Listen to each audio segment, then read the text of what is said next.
What up? What up? What up? What up? What up? What up? What's good, people? What is up? What is up? They went from the fourth level of hell and sent us down to the seventh level of hell. Why? Because then you got Kwanzaa pulling out her titties. The whore pulled out her titties, and these whore bags over here started feeling and fondling on her tits. Mike, I don't have it to do with you. Girl, you can go over there, rant and rave. Girl, you can shake all your rainbow bright hair all you want, dear one. I'm not doing this. I'm not doing this with you, dear one. I'm not doing this with you, dear one. I don't have nothing to do with you, and I'm done. Baby, you can scream my name from the rooftops from now till Jesus come back. I'm done after this. Introduced to Tick's Meat. Do you see what I see? Did y'all really let casting wardrobe? Y'all let him roll up out of wardrobe with these fans on, giving us all of this, thinking we were not gonna see it. We have been waiting with bated breath and anticipating all season long for the slightest glimpse, and y'all just put it out there this episode in all of its magnificent glory. Listen, that young man said, "Baby, you ate on this first date. You giving up the cooch on the first date, okay? Or you gonna run me my coins? Run me my cooch or run me my coins? Run me my cooch or run me my coins? Run me my cooch or run me my coins." That's how I do this song. That is the new song. Listen, somebody need to put a beat to that. Run me my cooch or run me my coins. Run me my cooch or run me my coins. That's what y'all got going on. Called out Sandcastle. Sand, bitch. Ow. Oh my God, it was so funny, girl. Ooh, baby, listen, let me tell you something. This shit started to turn into the precursor for some gay porn. That's what I thought it was. Because Big T is getting all, the voice starting to go deeper and get a little more wet and moist and sentimental and all this shit. And it was real gay at this point. Like, I thought the bitches was gonna stop. I thought Lil Bird was gonna turn Big T around and do him like he did Uncle Cliff and do the grease it up with City Lou and ran right in there. It's not a coincidence that Big T started off the conversation by trying to find out if Lil Murder was fucking Mercedes, which he found out he's not. It's also not a coincidence that he would start talking about prison. Why? Because the bitches was probably fucking in prison. Girl. Uncle Clifford, you better go get your man. Big T got plans for that. Well, he had it on look like something Big Bird vomited up or something like that. Like, I did not like it. That Big Bird couture he was going for, it did not work. Like the pastor of a gay mega church on Easter Sunday. Okay, it was way too much sequins. He had on way too much makeup. Baby, his face looked like Iyanla Vanzant's neckline. Okay, just way too much makeup, clumped hair everywhere on his face. Get it together, sweetheart. Like, you're a big girl, so that gives you a whole lot of canvas. So that was a whole lot of makeup, honey. And Rico looked like he was auditioning to be one of the three kings, or he was auditioning to be the main character on Jesus Christ Superstar. Girl, Wayne, did you have on a blue thong or a blue G-string or something? If you did, I want to see it. Get me up in my DMs because I do want to see if you have some blue thong or blue, jock strap, something like that. I'd love to see it. Anyway, but I liked it with the turtleneck. Now, Troy.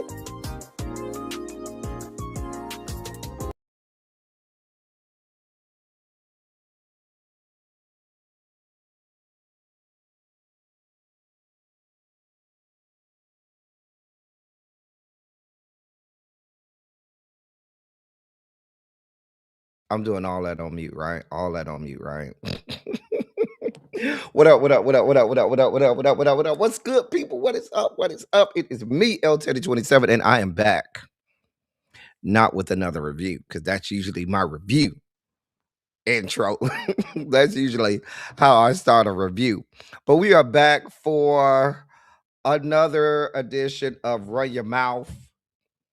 Here to give you all of the news, politics, and headlines that took place while you were at work. At least the ones that I pulled while I had time to pull stories and production, and stuff.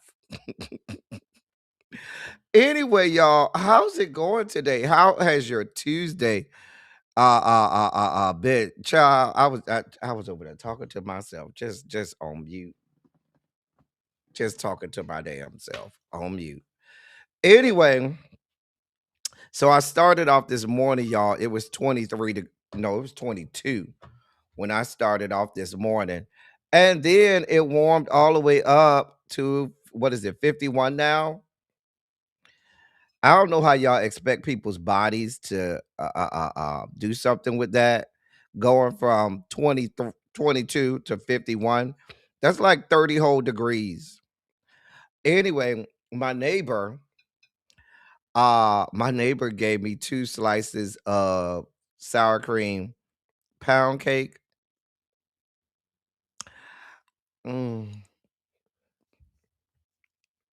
And it's so good. I mean, they thin slices. I'm real mad that the slices are not thicker because this pound cake is hitting. I ain't gonna even hold you. It's good and moist. The flavor is good. Mm, mm, mm, mm, yum. Mm. Maybe this will help me regulate my sugar levels. Y'all all right today? Mm. Oh God, it's so good. Mm, mm. Oh. Mm, mm. Let me say hey to y'all before I start eating more of this pound cake. Hey, Jason, what's good, bro? Mm. Universal Goddess, how are you? Antonia, good to see you. Cassandra, I'm so glad you're here. Hey, Catherine Powell, what's up? Tamra, what's going on, boo? Hey, crazy homebody girl, how you doing today? Precious Jewel, it's good to see you. Hey, Jay Parrish, ciao. Child, Jay Parrish, you and Catherine Powell, y'all be listen. I applaud y'all. Jay Parrish and Catherine Powell be over there with the beef sector people, and they be over there. They be knowing what be going on. I be watching from the clouds sometimes every now and again. Go over there and see, and I be seeing Jay Parrish and Catherine Powell over there in the chats and stuff. It be funny to me. Coming to us, ladies and gentlemen, coming to us all the way from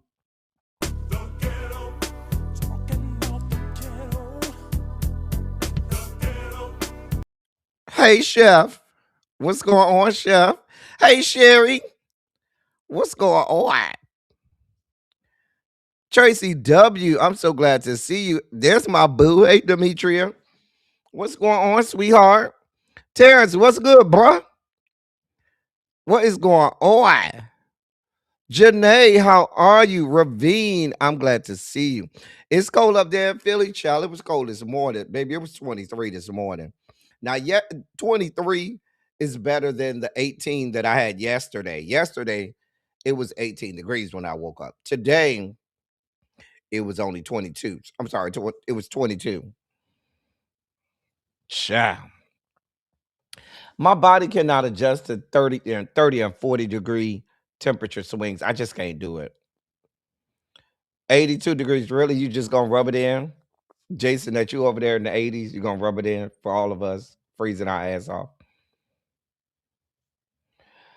Well, it warmed up to 50, but from what I'm understanding, we're supposed to get another cold front on Friday. Hold on. Let me check. I thought I saw another cold front coming on Friday. So Friday, no, it's only gonna get down to 30 on Friday. So it's supposed to be down to the high is 48, the low is 30. I mean, that is cold. I'm not gonna sugarcoat it. That is kind of fucking cold. Anyway, the cake is so good, Ravi. It is. Hey, Candace F. I'm not making no noises for Dave Thomas. Child, Dave Thomas ain't been over here in a minute.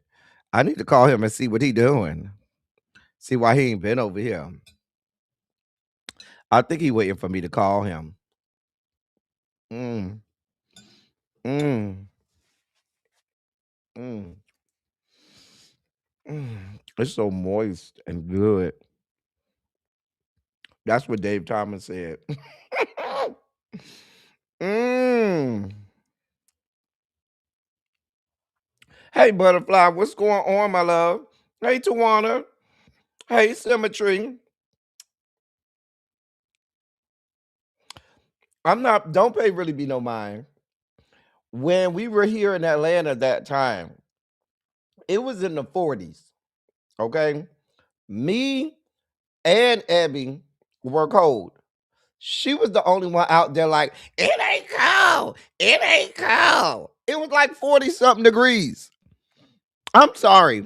40 something degrees is cold. I don't give a shit who you are and where you from. Montrez, what's good, bruh? What is up? Hero! Hero! Hey, hey.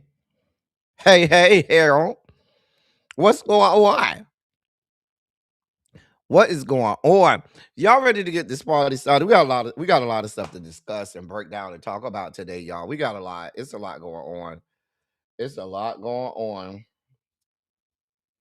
It is a lot going on in this country. Dear Lord. Terrence, I got several stories involving the military today, Terrence. I'm just letting you know. All my veterans, we got a lot of military stuff to discuss. Hey, Lock Queen. Hey, Tiffany Blue. What's going on? Y'all put a Shondo in the chat and let me know y'all ready to get this party started. Mm-hmm. Just go ahead and let me know y'all ready to get this party started. Uh-huh. While y'all doing that, I'm going to take another slice of this. I almost said cheesecake. Pound cake. Mm. It's so good. It's so moist and so flavorful.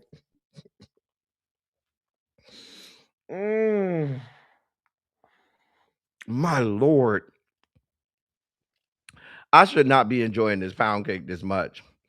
I ain't been shorty, B. All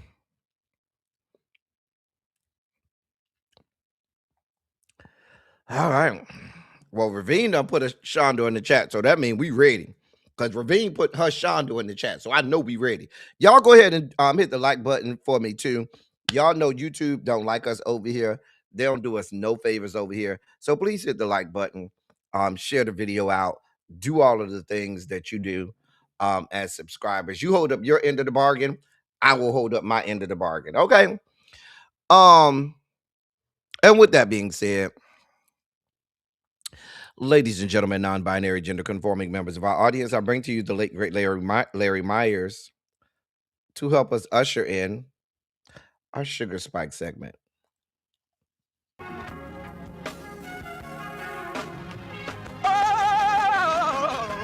Oh, God.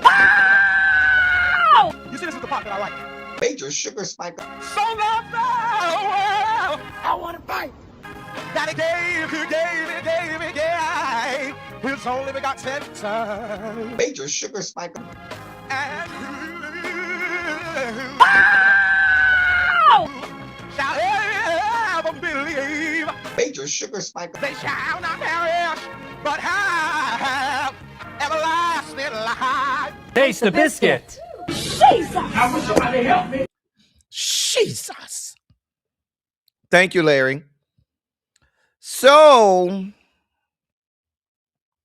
we start off our Sugar Spike segment today. Hey, The Inform. Thank you for your cash app yesterday, The Inform. Hey, Jocelyn.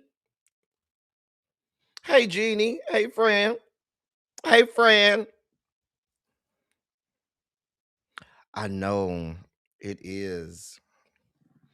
It is. I ain't worried. He'll be back over here. Anyway, so last night, or yesterday, I should say, your president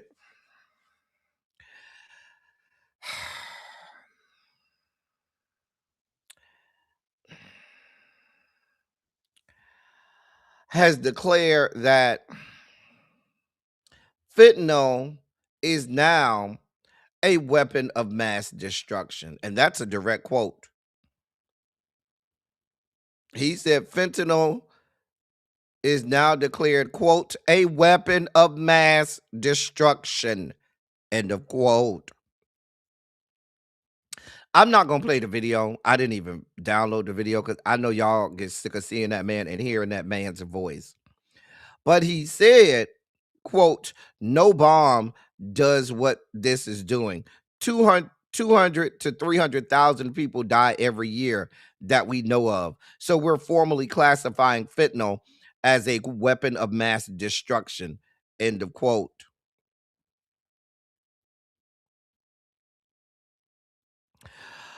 According to the CDC, last year there was only reported 48,000 deaths from synthetic drugs, not the 200 to 300,000 that your president Donald John is purporting. It should also be of note that according to every credible source for drugs and drug trafficking and drugs that come into the country, less than a half of a percentage point. Again, less than a half of a percentage point of the fentanyl that comes into this country comes from South America.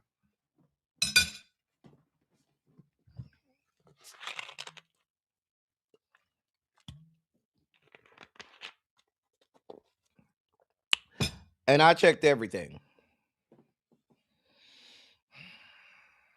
Mm-hmm. Uh-huh. Mm-hmm. This comes on the heels of them blowing up 3 more boats, taking the death toll up to 95 people who they have murdered. 95 people that they have murdered in cold blood. Now, why is this important? I just explained to you that this is all made up fictitious numbers. The CDC says the total amount of deaths from synthetic opioids, that doesn't even just include fentanyl is included in that, but that includes some others, right? The total number of deaths for the entire year last year was 48,000. Your president is saying between 200 and 300,000. Your president is purporting that Venezuela and other countries in South America are the culprits in the war. Are there? They have their sights set on these countries in this fictitious war on fentanyl, right? Less than 1% of all fentanyl that comes into this country, actually less than half of a percent, or less than half of 1% of fentanyl that comes into this country comes from Venezuela or any other country in South America. I told you all last week, more than 80% of the fentanyl in this country comes from this country. But I told y'all on January 20th. On January 20th of this year, 2025, I told y'all on day one that this man and his imbecilic DefSec, Pete Hegseth, are going to do everything in their power to take us into war. I have been screaming that if we do not have an election in either 2026 or 2028, it will be because we are at war. And whether or not we have an election, a midterm election or a presidential election in those years, they're still going to try to take us to war regardless. Now, for those of us old enough to have been around and coherent and following the news in the early 2000s in the wake of the 9/11 tragedy, remember what was the impetus for that? The axis of evil and these weapons of mass destruction. Remember that?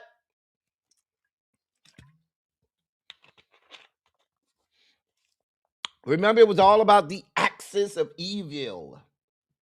I mean, the axis of evil sounds like, a cheap man's version of the Legion of Doom from the Super Friends or some shit. Like, I expect Voltron to be out here fighting the axis of evil, or He-Man or some shit to be out here fighting the axis of evil. But it was all about the axis of evil and the weapons of mass destruction, right? Hey, Mama Bees.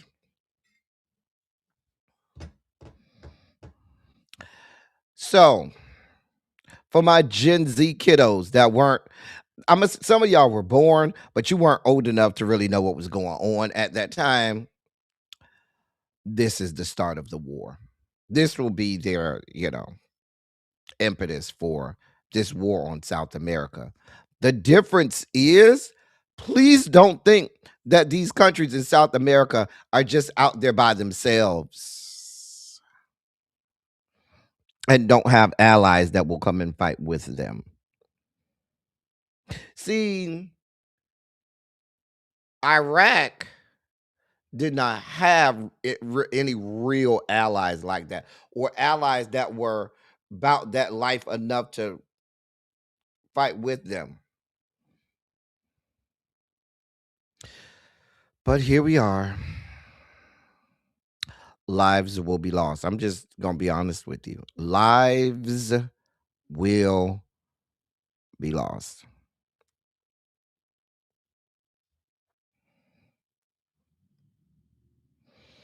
Oh, I don't think he's going to make it to 2028 either. I think he's going to die. I think he's going to drop dead. And I'm here for it. He's either going to drop dead, or if he doesn't drop dead before the 2028 election, he will be so incapacitated mentally that he won't be able to do anything. I'm telling you. Like, it's going to be a Weekend at Bernie's situation. Mhm. Mhm. Just a mess. So let's be clear. In the same way they made up these weapons of mass destruction some 25 years ago, and they made up the axis of evil some 20 to 25 years ago, the same goddamn thing is happening now. A whole fictitious war that we will be drug into with our monies, with our bodies on the line. Here we are. Here we are.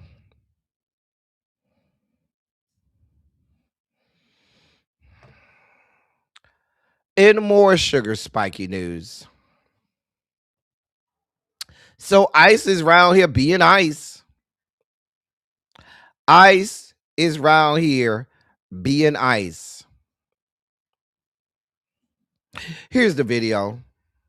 We made our way to the center of the crowd and found a woman being held face down on the ground. People were screaming to let her go. We kept yelling, she's pregnant, she's pregnant, she's pregnant. They put their knees in her, and we kept telling them, she can't breathe, let her up, let her up. In the chaos, the woman who was handcuffed was suddenly being dragged by one arm as the angry crowd threw snowballs and screamed at the federal agent.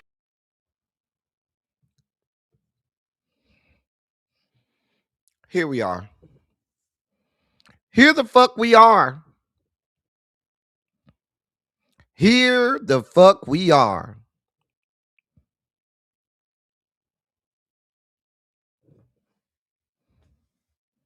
Anybody surprised? Anyone?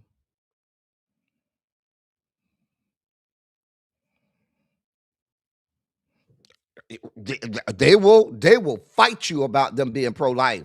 They will fight your ass about being pro-life. But here the fuck we are. I'm gonna play it again because we need to bear witness. This is the fuck happening. So those people, again, all of you rat ass bastards, when these people started this shit with ICE and y'all said, oh, there's nothing to see here, that's not our fight, we're just gonna stay home, this is what you welcomed into our country by staying silent, by telling people, oh no, don't go out there. No, we don't need to protest this. We just need to stay home and not, this ain't our fight. Let the Latinx and Hispanic population deal with this and whatever. So what you're telling me is you're okay with this level of fuck shit going on in our country. We made our way to the center of the crowd and found a woman being held face down on the ground. People were screaming to let her go. We kept yelling, she's pregnant, she's pregnant, she's pregnant. They put their knees in her, and we kept telling them, she can't breathe, let her up, let her up. In the chaos, the woman who was handcuffed was suddenly being dragged by one arm as the angry crowd threw snowballs and screamed at the federal agent. A mess. Hey, Castro, what's going on? What's going on?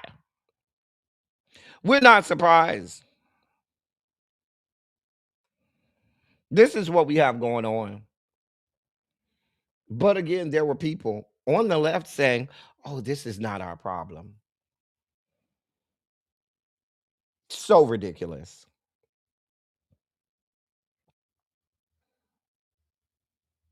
So damn ridiculous. Let me move on before I spike out. I just needed y'all to see this. This is happening in Minneapolis, Minnesota. That's Minneapolis, Minnesota.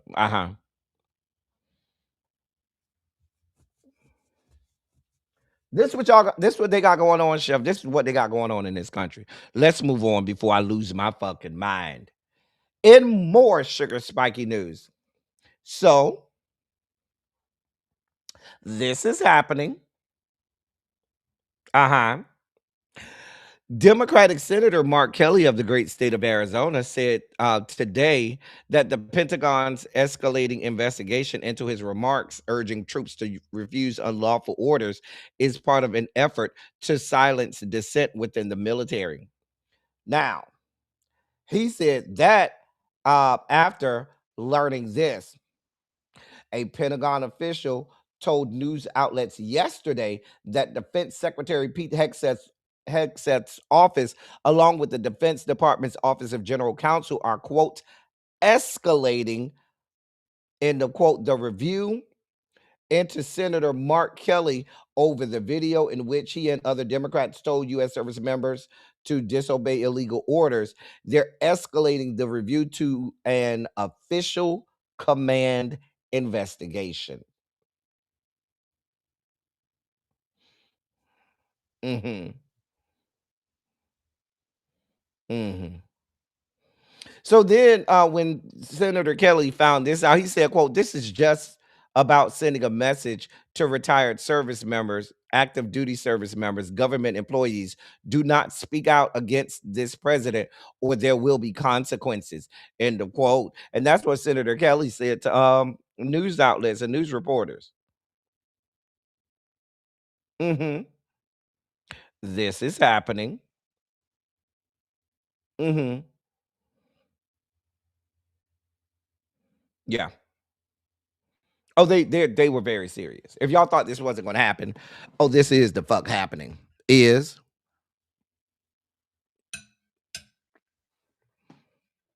mm-hmm.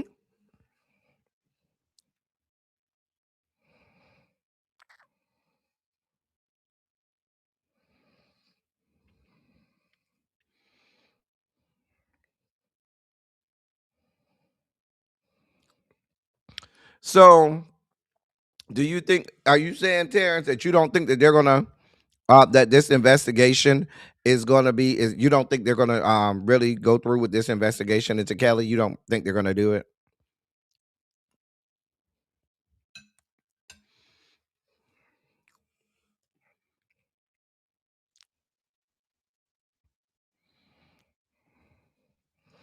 I'm telling you, I got money that says they're going through with this.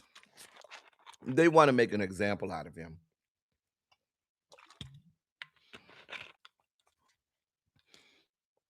They're going after him because he's a senator, one. And two, I'm not sure, he might have had one of the higher ranks of, or be one of the most decorated that was on that video. Okay. All right, I'll go with that. But yeah, Senator Kelly says they're just trying to shake him down, and they are. We know how these people move. They ain't shit. They ain't shit. Ain't. Let me move on. Find myself spiking out too often. In more news from the military, I told y'all it was a lot of military news today. I told y'all it was a lot of military news today. Okay. So, the Department of Veteran Affairs has announced plans to eliminate up to 35,000 healthcare jobs this month. Many of the targeted positions are currently unfilled and include doctors, nurses, and support staff. The agency has already lost 30,000 employees this year. The advocacy group Vote Vets said, quote, "It is abundantly clear that Republicans and the Trump administration want to strangle the VA until it all gets privatized." End of quote. I thought Pete Hegseth got on that damn Senate floor when he was getting confirmed, screaming and shouting about how he was so pro veterans and how he had worked ever since he retired to promote and advocate for veterans. Right? These are y'all people. Mm-hmm. Mm-hmm.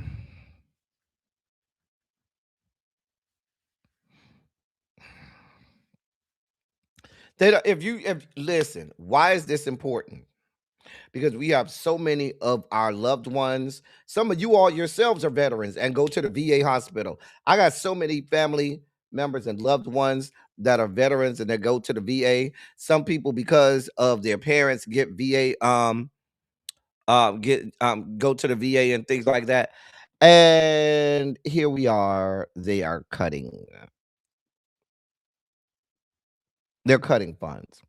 They're pouring more funds into the military industrial complex because at this point, we're at a fucking $1 trillion for the Department of Defense, right?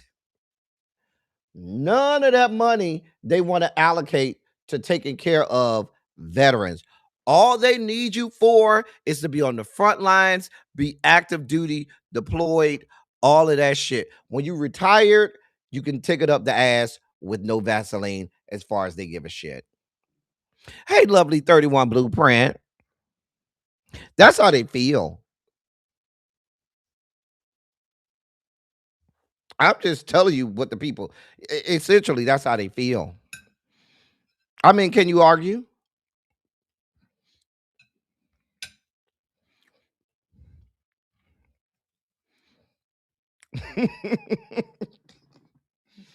Not he needs this shit for us to get along. Hey, Cymera. Not you say he need his shit so we could get along because I'll fuck his ass up.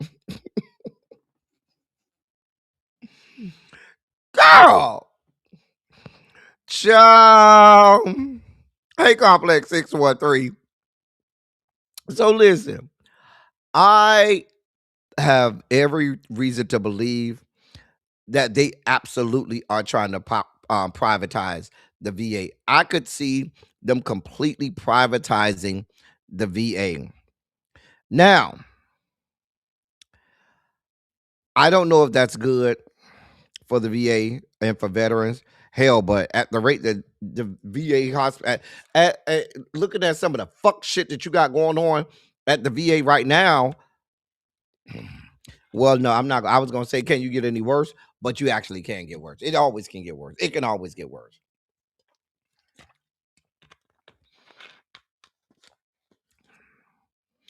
A fucking mess.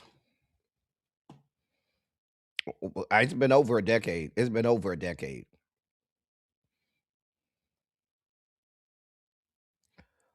It's been well over a decade since they passed an audit.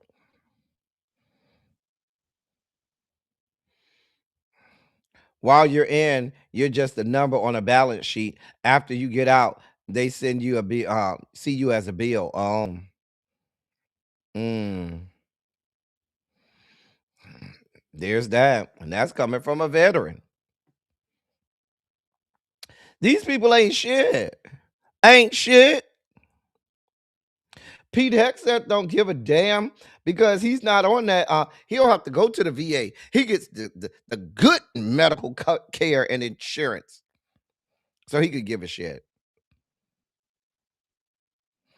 You know, Terrence, in my mind, I'm thinking like the way they have done the veterans all these years, they ain't did right by veterans for decades now. It's been decades, and they haven't done right by veterans via the VA. My question is, will it? It may be a step up to have it privatized and put it in the hands of somebody else who may give at least more of a damn than what the government is doing now. At least that company or whoever is privatized to, at least they know they're gonna get all of that money from the feds. I don't know. The situation down to the VA is an embarrassment to this country for all of the money. Hey, Quake Boo, for all of the hundreds of billions of dollars that we pour into military industrial complex and the fact that we can't find a way to do right by even our veterans. Mind you, every other first world country has figured out a way to give all of their citizens health care, but our stupid asses can't seem to figure that out. I shouldn't say can't figure it out, don't want to. Well, you know they're gonna privatize Medicare and Medicaid. You know that's coming. A mess. In more military news, I told y'all. Listen, the military, y'all was on in the dossier today.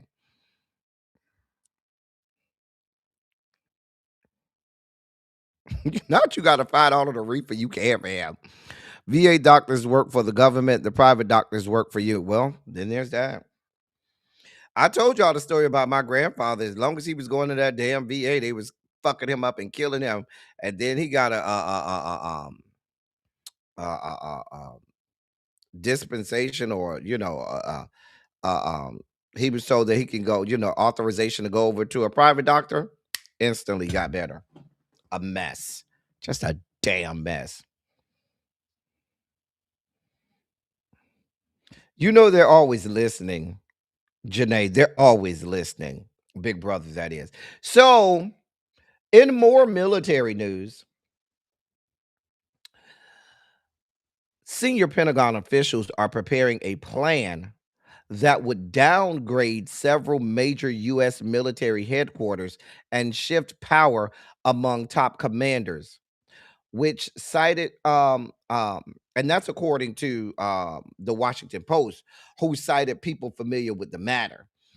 If adopted, the proposal would reduce the number of combatant commands and cut the number of four-star generals and admirals reporting directly to Defense Secretary Pete Hegseth. Now, people familiar with the plan told the Washington Post the changes will complement the Trump administration's efforts to move resources away from the Middle East and Europe and focus more on the Western Hemisphere.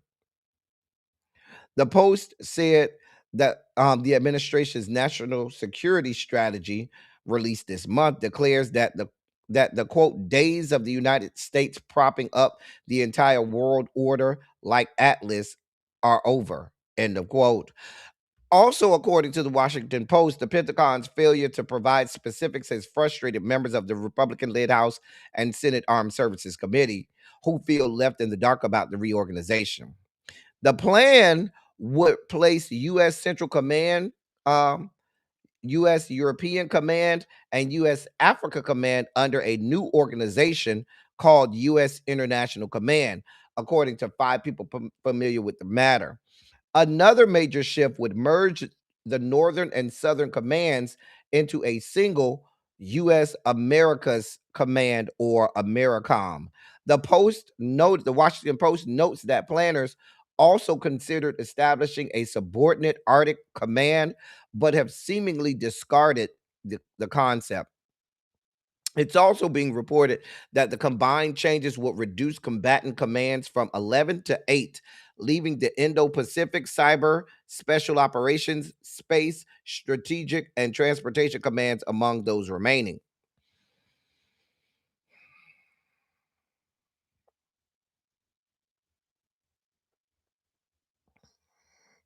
Listen, I'm not from the military. This sounds like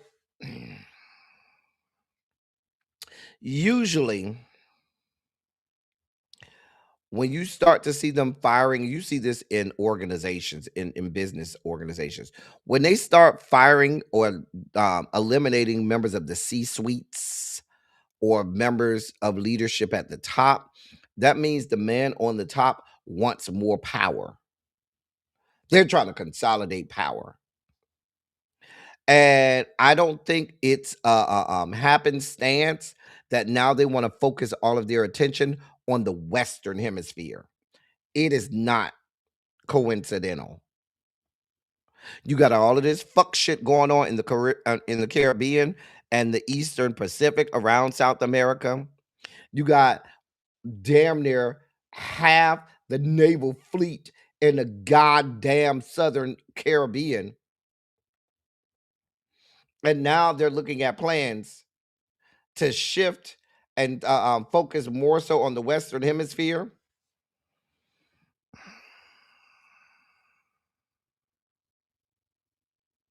Oh, I know it's not a good thing. I know it's not a good thing. They're trying to consolidate power. I absolutely feel like it's not a good thing. It's absolutely not a good thing when you start to eliminate your leadership. But here we are. Here the fuck we are. Here we are. Mm-hmm. I just wanted y'all to be aware this is happening. In more sugar spiky news. Well, now they're saying that the White House ballroom construction is not expected to be finished until the summer of 2028, just months before President Donald John leaves office.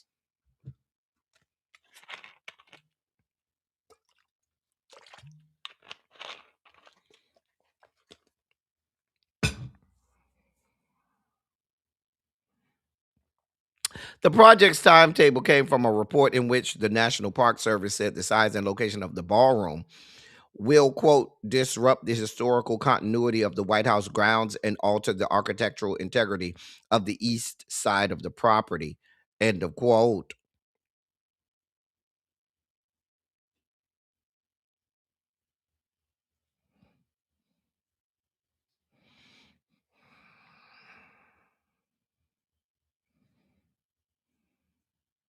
Now, your president said it would be done in a year and a half.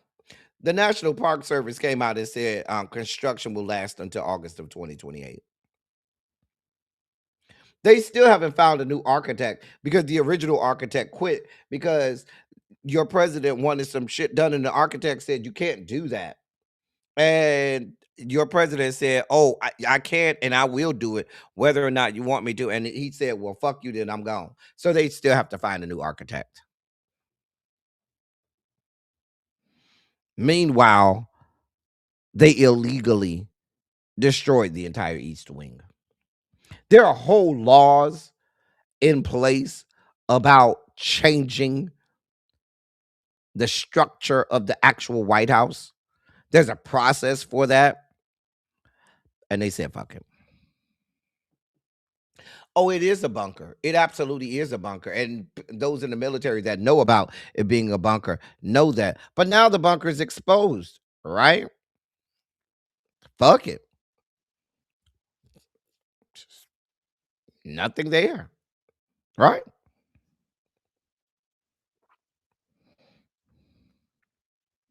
The man does not plan to leave. The man plans to be there.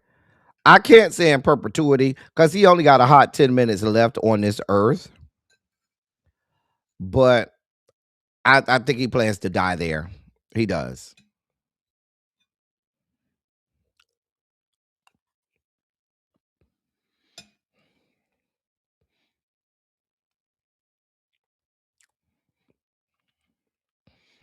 They don't care. They don't care. They do not care, Simera. I don't think he's either not going to be alive in 2028 or won't know that he's the president or where the fuck he is. He'll be like Reagan was at the end of his term, where Reagan couldn't even tell you what his name was, hiding in the Oval Office while people were trying to perform their own weekend at Bernie's down to Washington, D.C. A mess. This is happening. In other sugar spiky news, the 727 said that they're about this life. The 727, which is St. Petersburg, Florida, they told Governor death sentence Ron DeSantis, fuck you and fuck your life. So if y'all recall, Governor death sentence was out here forcing cities across the great state of Florida to paint over and remove all of the rainbow crosswalks. St. Pete was included in that. St. Petersburg was included in that. Well, St. Petersburg said, okay, we can't have our rainbow crosswalks. Well, bitch, we'll have rainbow bike racks, raggedy whore. The city of St. Petersburg recently announced that it has installed 11 Pride-inspired bike racks along Central Ave and 25th Street, funded through the city's long-standing public bike rack program. The move allows a display of LGBTQ plus pride while complying with the state and federal government's orders to keep crosswalks undecorated. Basically saying, eat it, bitches. Eat it, whores. Oh, y'all think y'all just gonna get rid of it that easily? No, bitch. And this is just the start. Now, the girls down to the Orlando have already said they are working on a huge ass mural that will be a big fuck you to the DeSantis administration and to the Trump administration. They're here for all of it.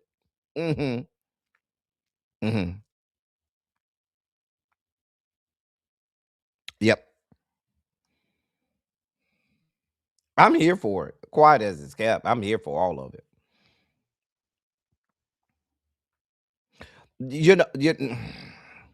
These people don't believe in God. They believe in Donald John. Now, we about to spend some time on this story, right? We're about to do this. Yes. Let me read this to you. I saw this and it gave me such a kiki.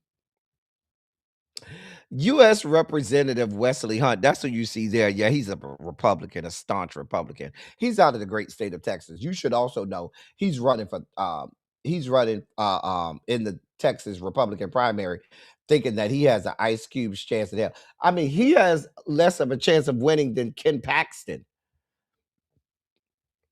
but he's still running in the Republican primary to fill the U.S. Senate seat now being filled by Senator John Cornyn. Yeah, he thinks he has the Ice Cube's chance in hell of being the Republican nominee in Texas for the U.S. Senate, I guess. Anyway, he recently called out a top Republican staffer under Senator Tim Scott for what he described as a, quote, racist trope. What racist trope? I'm glad you asked. Child, we about to have a good time with this, y'all. Uh-huh.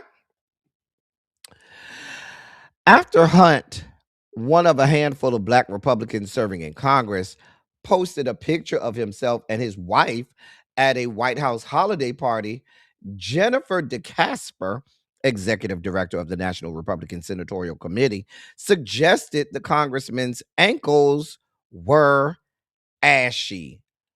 End of quote.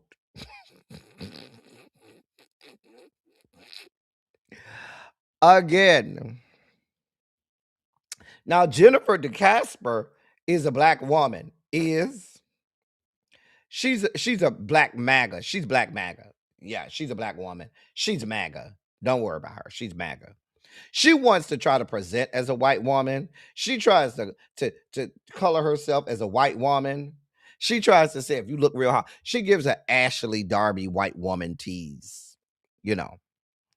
But she ain't white.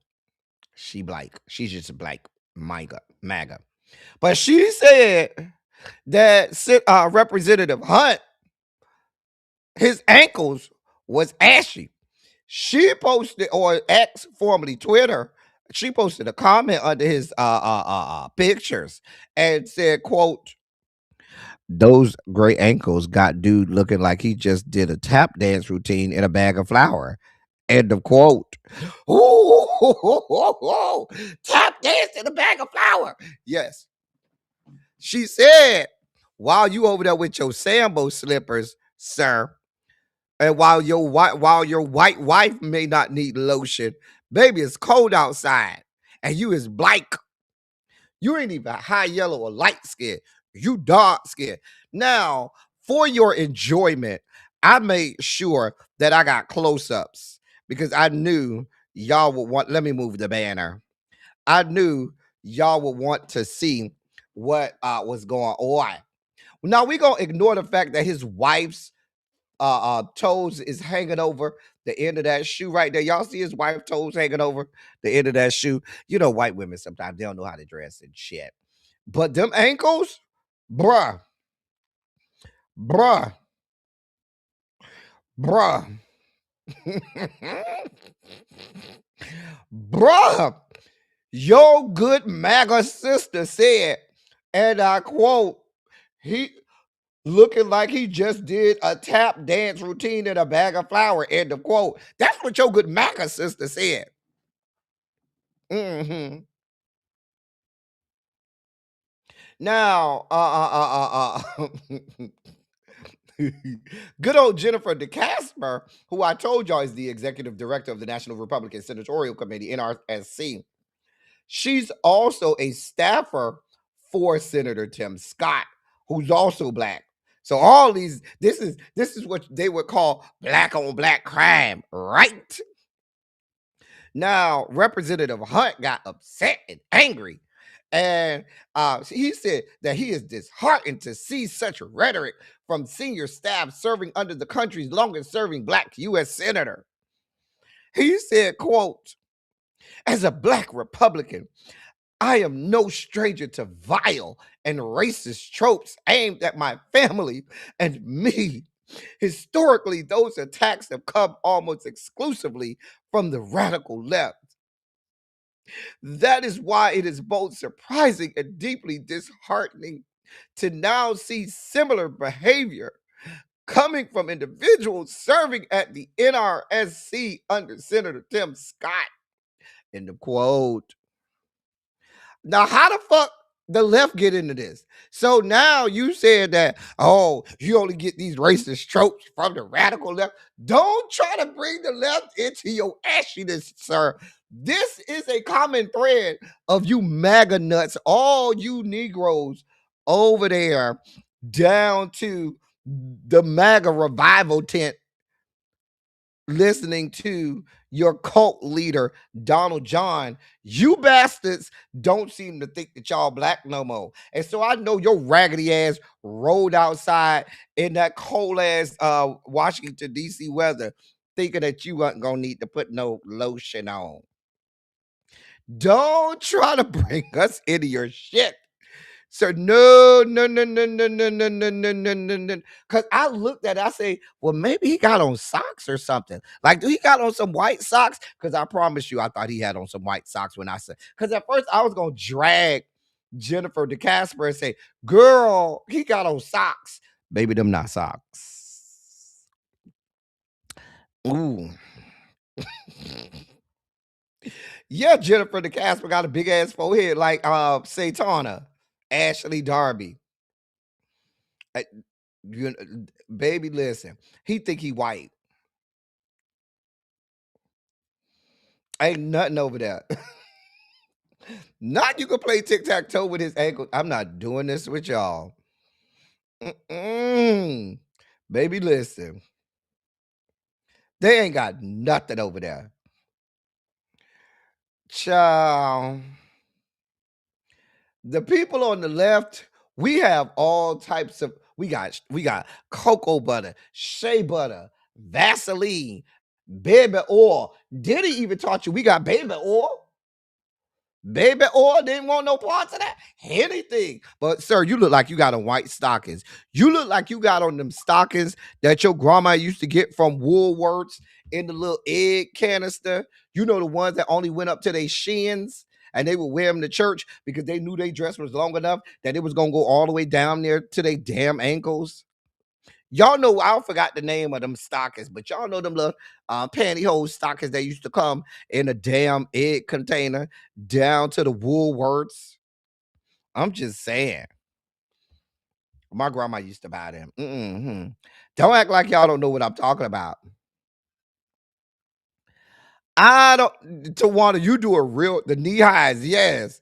Tawana, you doing a lot of windmilling for this man. He is black and he been black for a long time.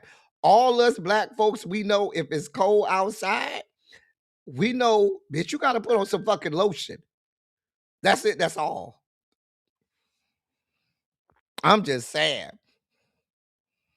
Not Tyrone Bigum's level of Ashley. Ashy. I'm just saying. He knew his ankles was out. He knew them damn ankles was out. He knew Tawana, playing in the alabaster box.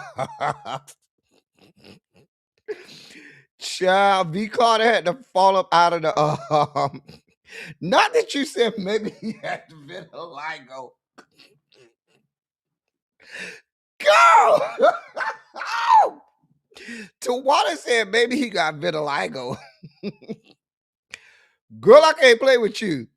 Baby, listen. And you know, if you grew up with the right grandma, right? She kept her the little what was the company that used to make the little lotion, the little scented lotions your grandma used to have in the little round container? Was that Mary Kay? No, that was I forgot that y'all gonna tell me the name of the little lotion. You know your grandma used to have it in her purse and it used to be in like a round container. It wasn't Mary Kay.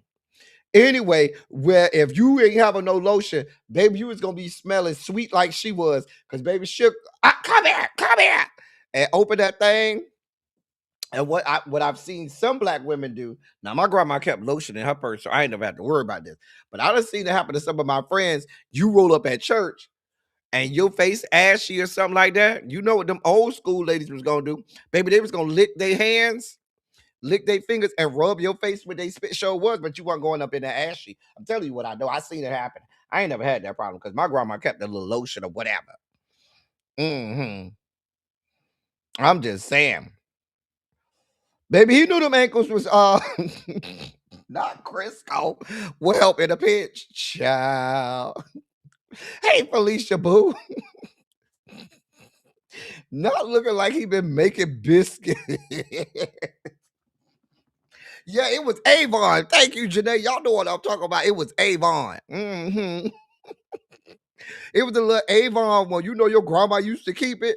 Baby, when you went to church. Baby, if any part of your body was ashy when you got out that car or off the church van, depending on which one you caught, baby, come here. Because I know I told you to put lotion on before you walked out that house. Come here. Be done choke you to death. And then when she put it on, she gonna put it on hard as hell to remind you, bitch, don't walk out this motherfucking house without no damn lotion, no damn more. Not 5 for 99 cents. No, it wasn't Skin So Soft back then. It was that Avon. It was that Avon. Mm-hmm. Baby, she be done lick that thumb or lick them fingers and wipe you down, baby. Listen, she ain't play around. baby shark do. Bruh. And I know he thought he had to turn it, honey. It was in a colorful little jar, and they had all kinds of colors. It used to be red and green and blue, and it used to come in every color. Mm-hmm. Child, I am over here dying. Baby, his black ass thought he had to turn it, had he? He got his little mayonnaise mama on his arm, and he walking over there in the Republican, in Donald Trump's Christmas party and shit, and he over there feeling his white beats because he knew that he was white and he ain't need no lotion. And baby, even the other, because if you over there on MAGA side, you colored in my opinion. You know, Jennifer DeCasper, you ain't black. You colored because that's what they calling you over there. Colored. Okay.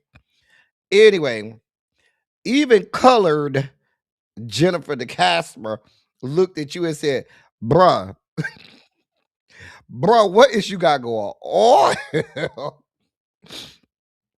Child. Yeah.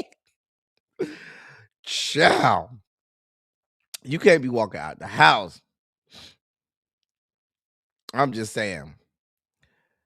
Mr. Hunt, the people ought not vote for you in Texas just because you don't know better than to put some motherfucking lotion on them goddamn ankles of yours.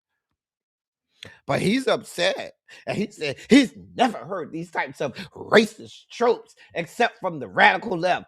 Don't come over here to us on the left. Leave us the fuck out of it, because we damn sure gonna clown you, because we wear lotion over here, okay? I'm just saying. Maybe he think he don't have to wear lotion. Skin looking like a goddamn crocodile and shit. Now he got the Billie Jean socks on, Michael Jackson's white glitter socks on. I'm not doing this with y'all. Not slip, slide, slip. You know what? Baby, he thought he had to turn it in them shoes. He thought, that was his way to show, yeah, I'm going to show them what a black man look like. I'm going to find me some old mayonnaise mamas to cheat on my wife with, because they going to love me. I'm going to dress like the YNs and wear the flooding pants and show my ankles with the little loafers and shit. Looking all pigeon-toed and shit.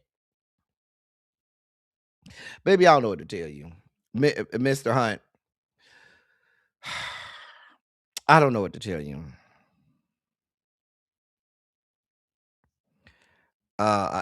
He's from Texas. Now I don't know what area in Texas he's from. Let me see what area Mr. Hunt represents. Hold on. I'm gonna tell y'all right now.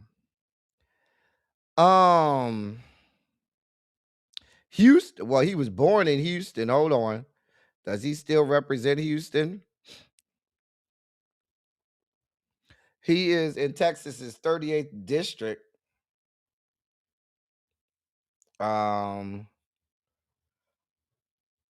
Is that in the Houston area?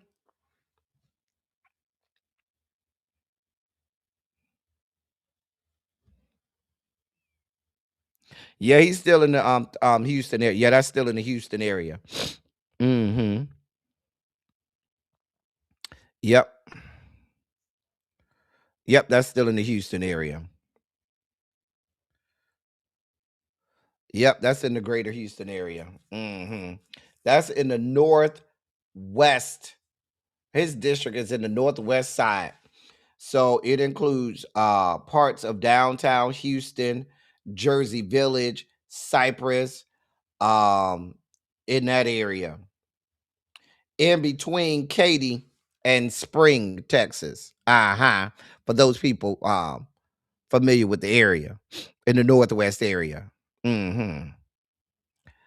Um, Naya's ankles were supposed to match her dress. Hey, Tracy W. You say you back from the bushes, y'all. He pieced that outfit together. The jacket is different from the pet child. It's a mess. That's what it is. Oh, I got his face. Here's his face. I done covered up the man's face. I'm sorry. That would be Mr. Hunt and his mayonnaise mama. I'm just saying. Anyway, is this y'all Representative Houston?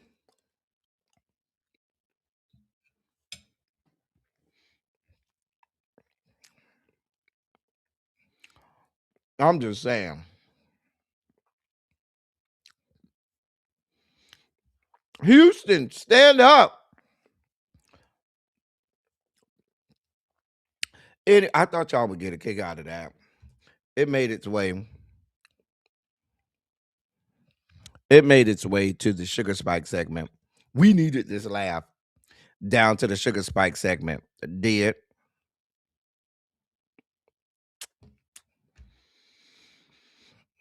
Anyway, my flat booty feet. I'm not doing this with y'all. The way y'all are clowning these people. Moving on. This hit my desk. So the woman you see on the right is the president of Maryland Eastern, University of Maryland Eastern Shore and HBCU. That would be Heidi Anderson. The woman you see on the right is Donna Satterley. Okay. Now I want you to keep them together. Everybody got that. The woman on the left, the black woman, that is the president of University of Maryland Eastern Shore and HBCU. Her name is Heidi Anderson. The woman on the right, the white woman, that is Donna Satterley. Okay. I want y'all to keep this up as I go through this story with y'all. so you don't get left behind. Now he got the outfit from Goodwill. You know what? I'm not doing this with y'all. Y'all are still clowning this man. God. I knew y'all was gonna have fun with that. I knew. I said, "Oh, my people gonna love this story. I'm gonna give this to them. My people needs this in their life." All right, so pay attention. The president of the University of Maryland Eastern Shore is firing back against a former professor who sued for wrongful termination and accused the president of plagiarizing portions of her dissertation in 1986. So the woman on the right, the white woman, she used to work for Maryland University of Maryland Eastern Shore and got fired. And she's suing the lady on the left, the president, for wrongful termination, and also accused the president of plagiarizing portions of her dissertation back in 1986.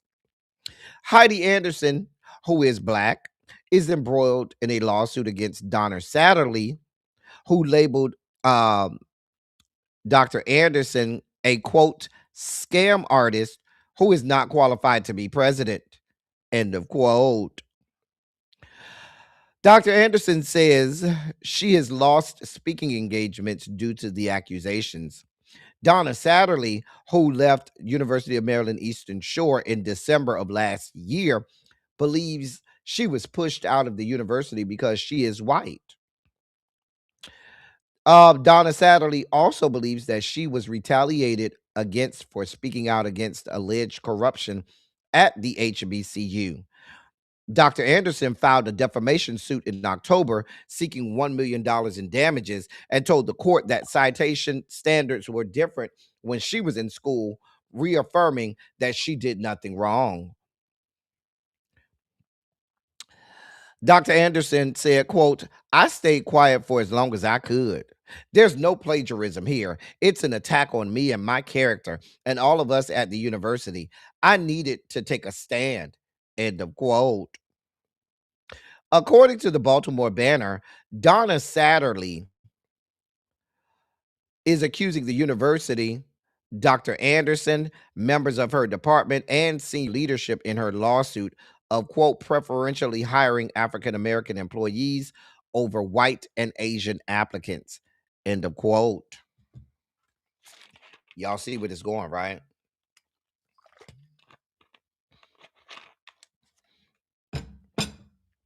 Her lawsuit arrives as the university is also being sued by 3 other current or former employees alleging the school engaged in, quote, criminal activity along with unlawful termination of funding and fraud with federal funds, end of quote.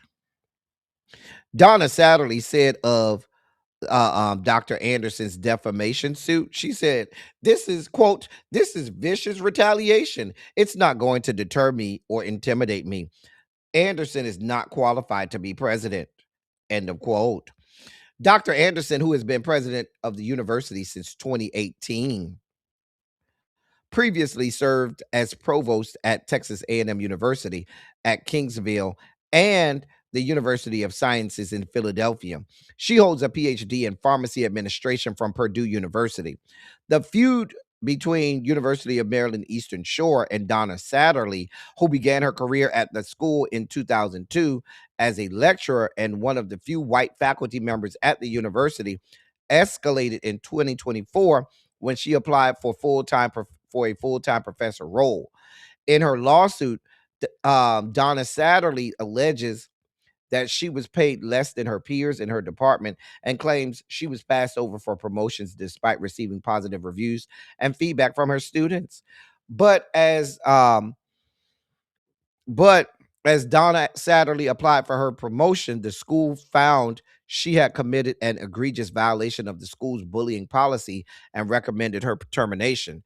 Donna Satterley says she only corrected her boss's grammar and spelling.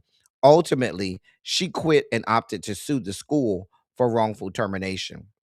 Well, if you quit, how are you suing for wrongful termination if you quit?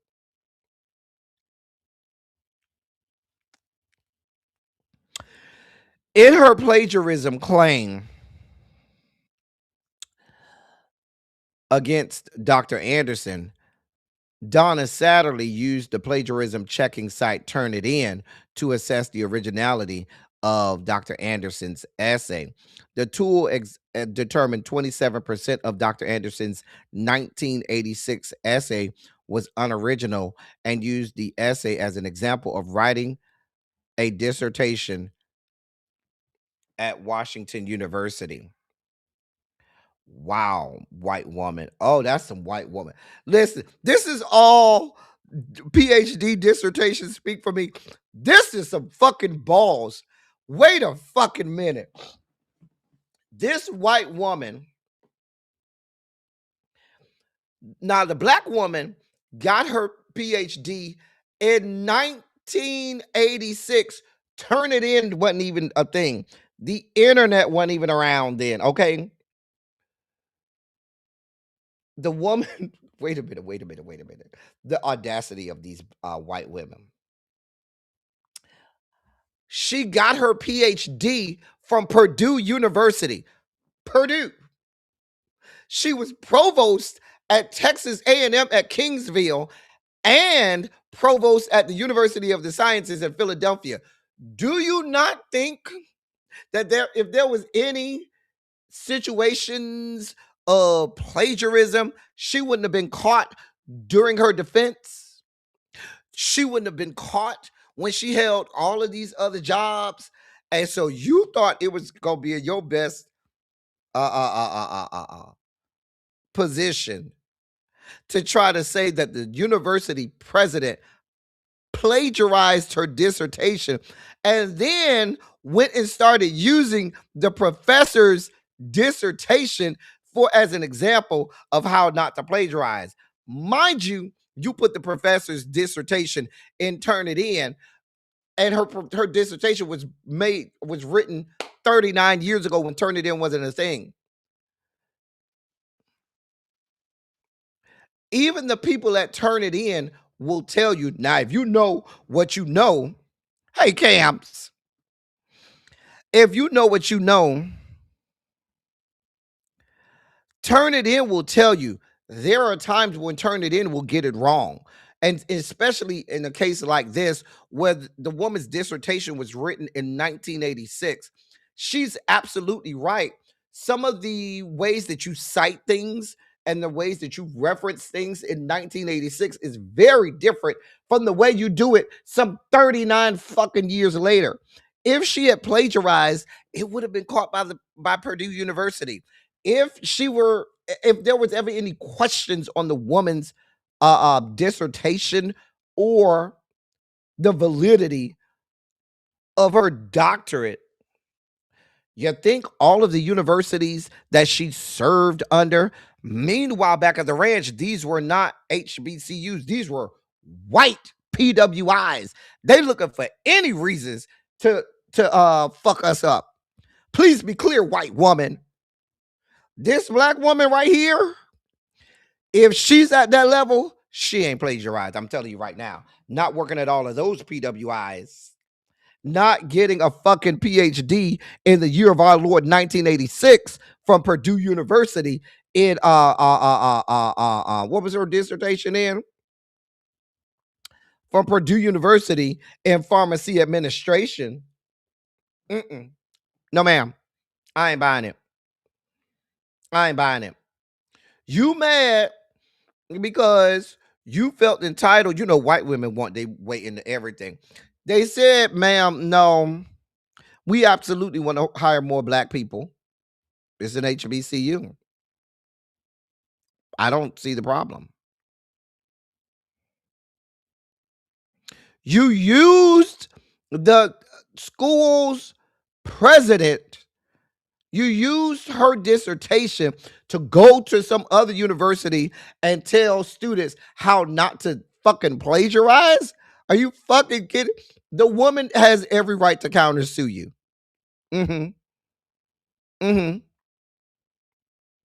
These white women have a bunch of balls.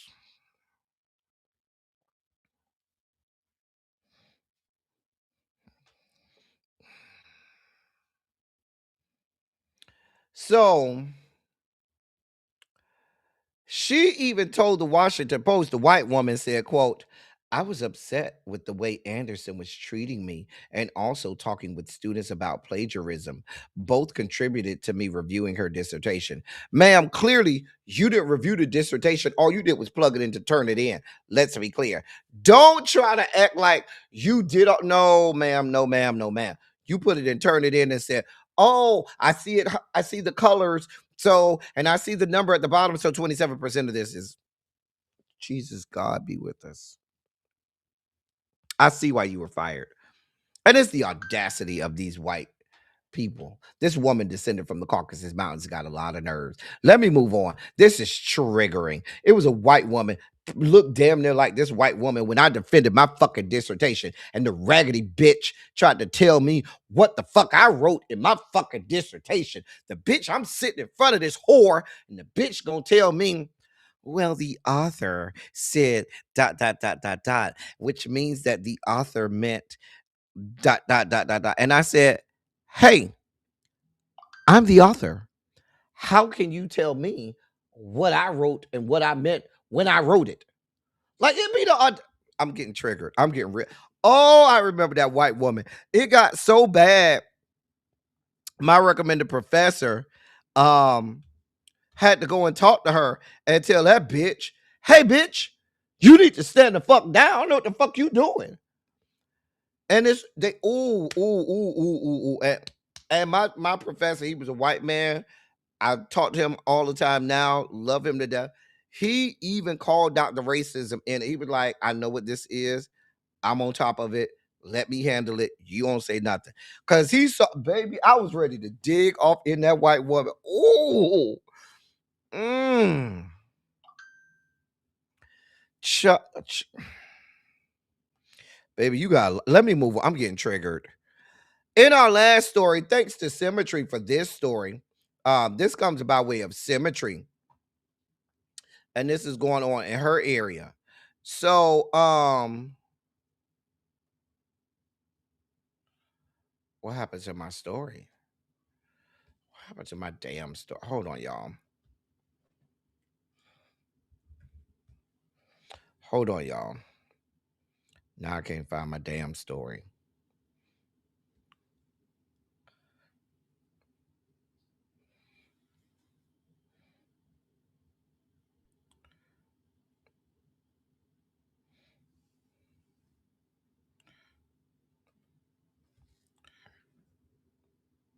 Hold on, y'all.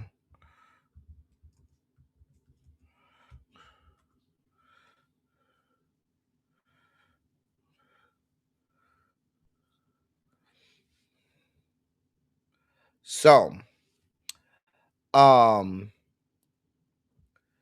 the Women of Knoxville is a non-for-profit. All right. And so they are being sued right now. They are being sued by a national group. The dispute centers on a small business lending initiative run by the Women of Knoxville and its affiliated nonprofit, the Women Foundation. The program offers low interest microloans and mentorship to entrepreneurs in East Knoxville, with eligibility requiring businesses to be at least 51% Black owned.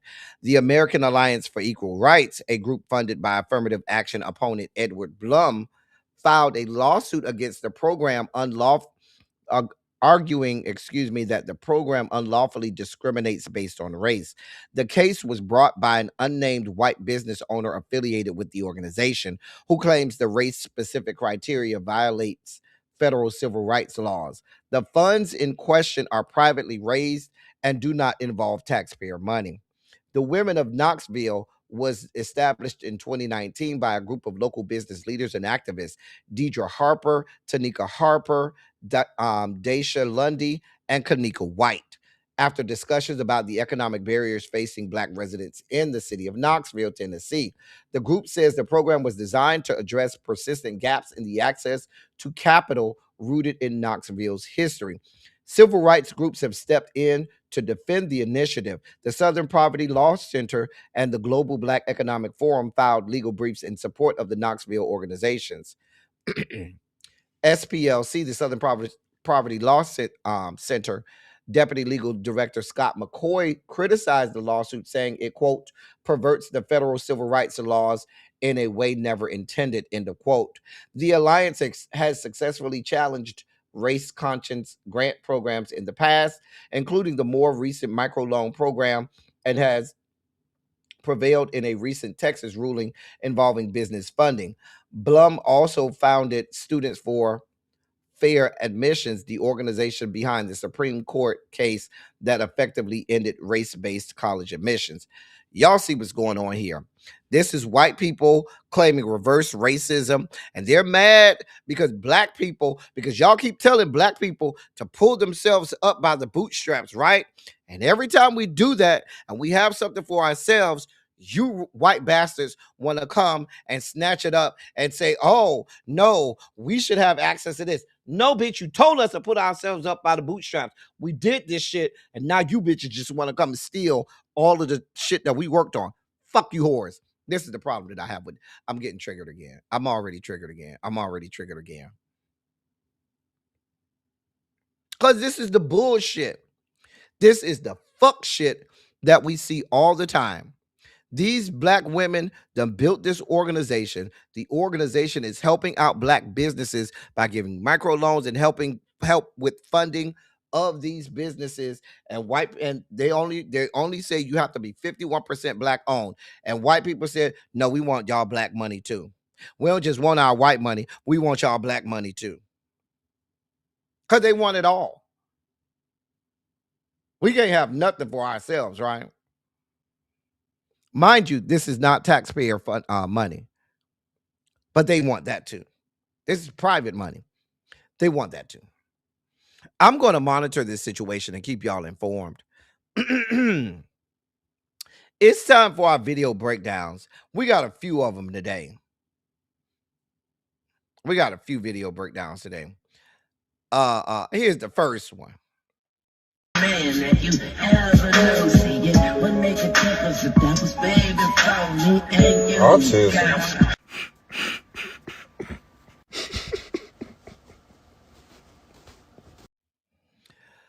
Now, I'm not going to lie. When he said autism, I saw autism. And I had to rewind and see, wait, what does that mean? I had to remember these little letters and acronyms. Because I thought the AW meant something. So it was throwing me off. So I then figured out it was like, oh, thank you so much. But I definitely didn't get autism. And I knew the letters meant something. But it took me, I had to rewind. I'm going to rewind it again because I had to rewind myself. I definitely didn't see autism, though. Man that you ever know, see it would make a difference. Let me pause it right here so you can look at it. I'm just going to pause. It took me to go back and say, hold on. And I was messing up because before I could get to the thank you so much part, I was trying to figure out what the AW was. I was like, what the fuck? Because I thought the AW was an acronym too. So I'm over here thinking in my brain like, damn, am I slow too? If y'all just speak fucking English, we wouldn't have these problems. Man that you ever know, see it would make a difference if that was baby for me and you. Autism. Fuck you laughing for, raggedy old. I didn't tell you to laugh. Fuck you laughing at.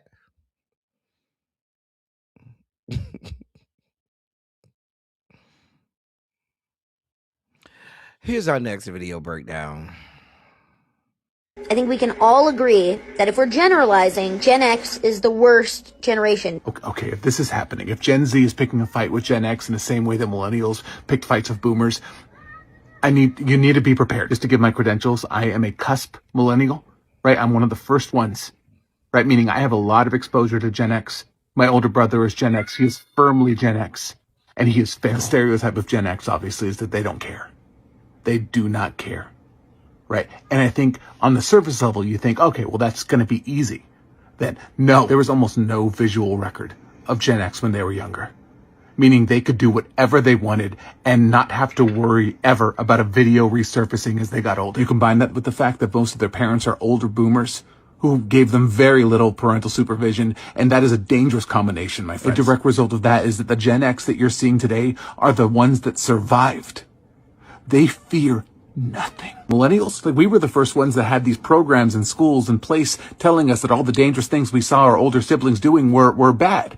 As a result, many of the weak ones of us lived on. I'm a direct proof of that. So all I'm saying is just be careful. They're going to act like they don't care. But so do serial killers. And to any Gen X seeing this, know that I am saying this out of deep respect and also deep fear. Please do not come after me. I'm very sensitive. I'm just saying. Not the Freaknik doc says differently. Well, there's that. Freaknik, Black Beach, you name it. You know, if you lived in Alabama, the Foot Wash, all of those places. Here's the third video. Here's the third video breakdown.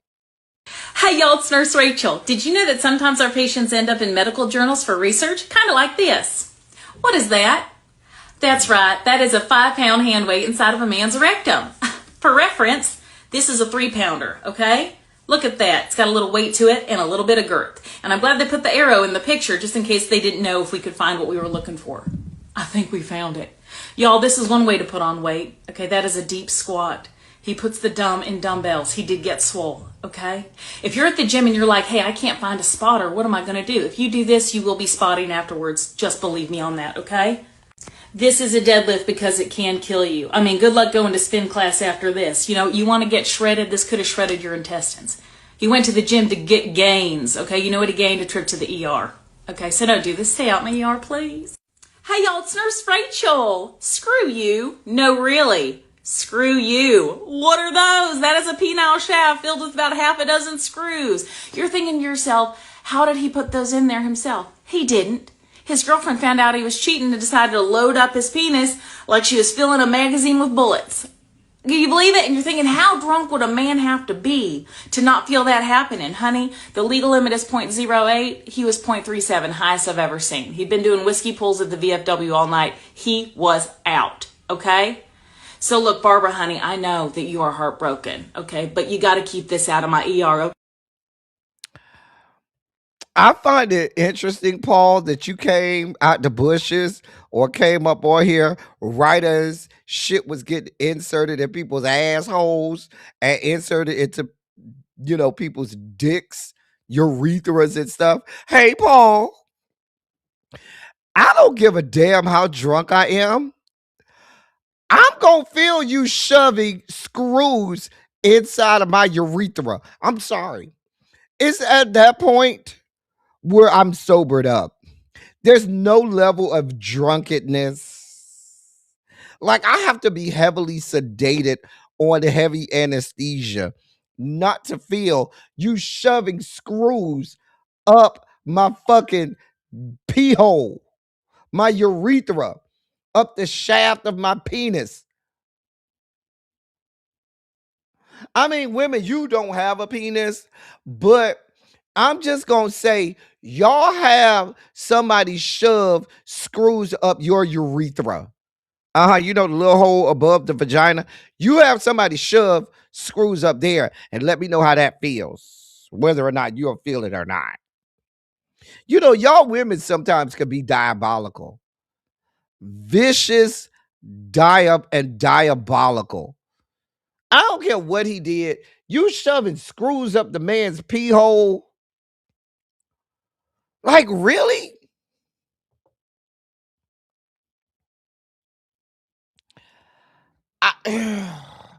Let me move on, girl. And then the man with the 5 pound. How the fuck? How do you get a 5 pound dumbbell? How does it even stay up there? Cause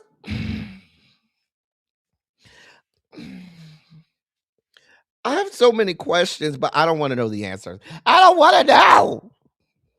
All right, so I'm gonna be trying out this pumpkin bread mix. Tell me if girl, anyone's ever why tried is my it. edge control empty? Who the fuck she talking to? Who's Well, girl? I didn't use your edge control.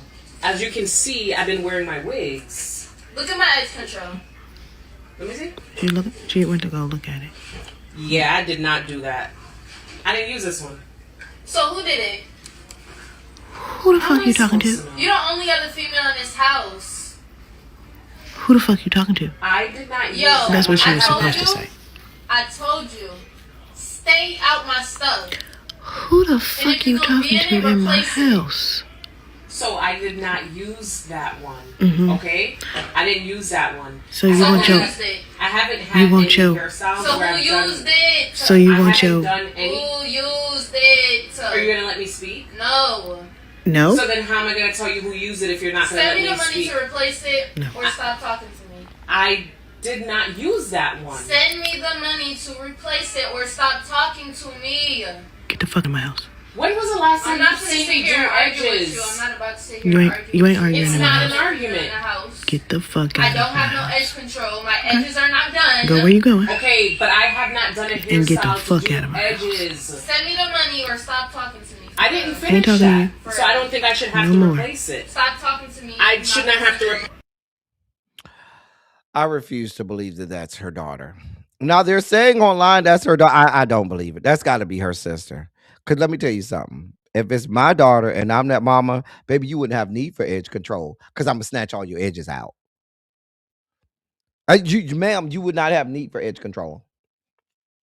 I'll tell her, when she started saying it, you know what? You don't even need that edge control. And proceed to go over there and make it so she don't have no more need for edge control. I just refuse to believe that that was her daughter. Now they're saying that's the daughter. Baby, I refuse to believe it. I refuse to believe it. Mm-mm. Mm-mm. No, ma'am. No, God. Ain't no way. Listen. Ain't no fucking way. No fucking way. No, ma'am. When she said, "Are you gonna let me talk?" and she said no. First of all, you would not even get to that point. That's how I know that's not her daughter. Got to be her sister or somebody else, roommate, something. That ain't her daughter. No, ma'am. No, God. But all I need to know was at the beginning of I'm gonna just play the first 5 seconds of the video, and that tells you all you need to know. First 5 seconds. Here you go. All right, so I'm gonna be trying out this pumpkin bread mix. Tell me if Girl. That right there. First of all, the black people I know ain't making pumpkin nothing. So I already know you ain't built for this. The fact that you broke out trying to tell us about pumpkin anything, you ain't built for this. Mm-mm. That might be her daughter. Now that I think about it, damn show might. Cause you making pumpkin anything, a sweet potato something would never. A sweet potato anything would never. That's for you pumpkin people that be around here playing with children because y'all want to be friends with your kids and not parents. Let me shut up. I'm just saying. Because the way, baby, you wouldn't even have no edges for edge control. Even if that was my sister, bitch, who the fuck are you talking to? Girl. Now, as an older brother, I do get like that with my simply like, who are you talking to? Fuck. Anyway, but sweet potato would never. That's for pumpkin. Never for sweet potato. Anyway, here's our last video breakdown. Crazy questions my husband has asked me during pregnancy. I don't feel like I've actually done crazy. Okay, we're gonna let them be the judge of that because this is some foolishness. Number one, when do they put the placenta back in the woman? They can't live without that, right? Right. There's no way that's taking up that much space and not coming out and being able to go right back up in there. Okay. Number two, how do women have morning sickness at night? Morning sickness happens in the morning. How are you going to sleep with morning sickness? That don't make sense to me. Okay. Number three, if the tube is cut when women have babies, how are they able to keep having them with less of a tube? Right. There's no way they have that much inside their bodies. There's no way. What kind of tube do they have? And this one right here really threw me off. If women carry babies for 9 months, why doesn't the baby come out 9 months old? Right, because by March, our baby will be a year old. Because the baby been cooking for 9 months. Why don't they just come out 9 months old? Our baby will be a year old in March. And it's not my fault that women have these longest stitching cords in their body that they can get cut off. And I don't know, bro. These ain't crazy questions. And the crazy part about it is you ain't answered none of them. And still ain't answered none of them. Y'all let me know what you think. What I think is, why did you decide to procreate with somebody that's stupid? Either this is a dumb skit for social media like you people always have, or I blame you. You're the stupid ass for procreating with a motherfucker like that who clearly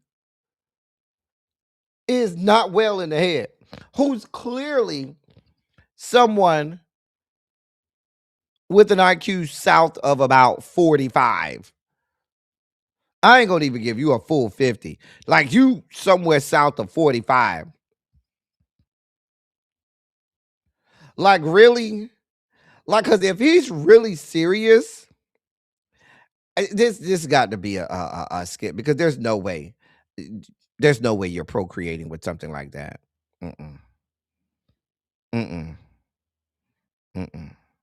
Like you just can't be serious. Anyway, those were our video breakdowns. As we do the stanky leg out of the sugar spike segment and deeper down into the dossier, we start off again with my queen.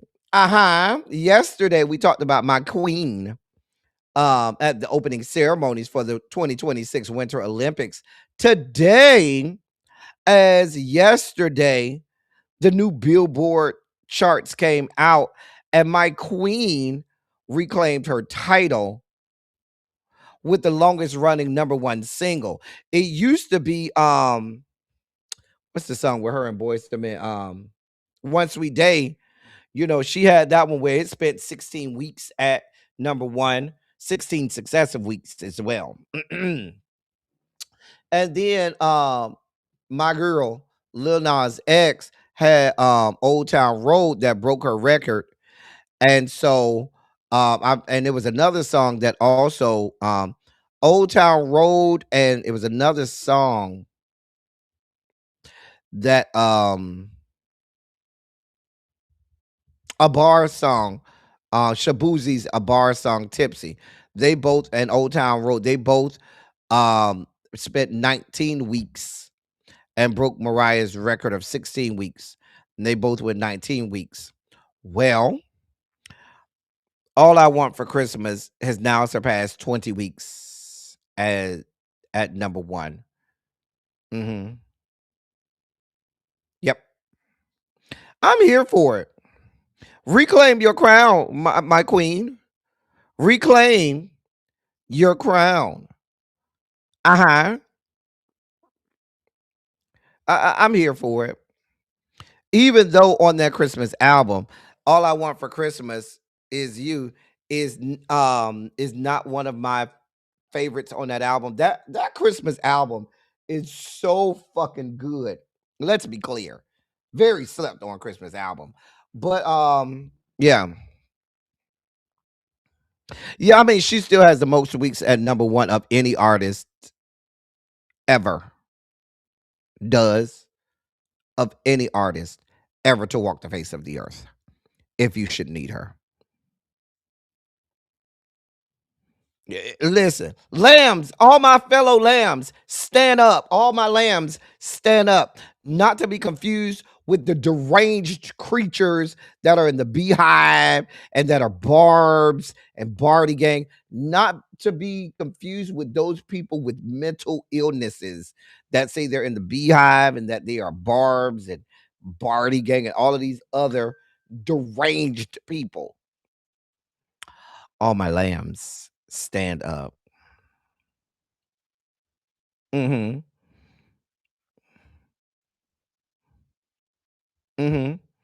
my girl earned her shit when Billboard charts meant something. When bitches had to go buy the CD or buy the cassette or buy the album. Not this fuck shit with streaming numbers where you got bots and shit playing shit in other countries and you know, masking numbers. My hoe got her shit out the dirt, out the motherfucking soil. Bitches. Let me shut up. We love you, Mariah. In other news. What, Harold? What? What, Harold? Harold! Anyway, in other news, Netflix is stepping into stepping their game up. So now they've announced an exclusive partnership with iHeartMedia that will bring video versions of more than 15 major podcasts to Netflix in early next year. So according to the Hollywood Reporter, The Breakfast Club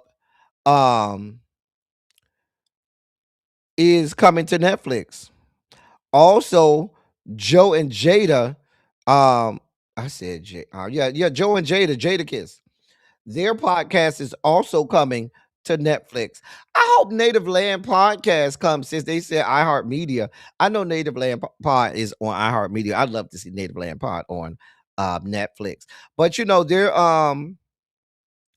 other shows that have been confirmed is My Favorite Murder, Dear Chelsea with Chelsea Handler. This is important from the Workaholics crew. Stuff you should know. Pod Save America. I love Pod Save America. Las Culturistas. Baby, this is Kiki Palmer. Black People Love Paramore. True Crime Obsessed. The Nikki Glazer podcast. And Why Won't You Date Me with Nicole Byer. So those are some podcasts that are coming to Netflix in the spring, starting in early 2026. Are y'all here for it? I don't watch The Breakfast Club, so I ain't got nothing to do with it. I don't watch The Breakfast Club. I would not support them. Not as long as Jess Hilarious is up there. The woman is vile. She's a vile homophobe. She ain't shit. And I wish nothing but the worst for her. I'm just saying. Grits and Eggs is good as well. In other news, so that's our girl Dionne Warwick. Y'all know we loves Dionne Warwick over here.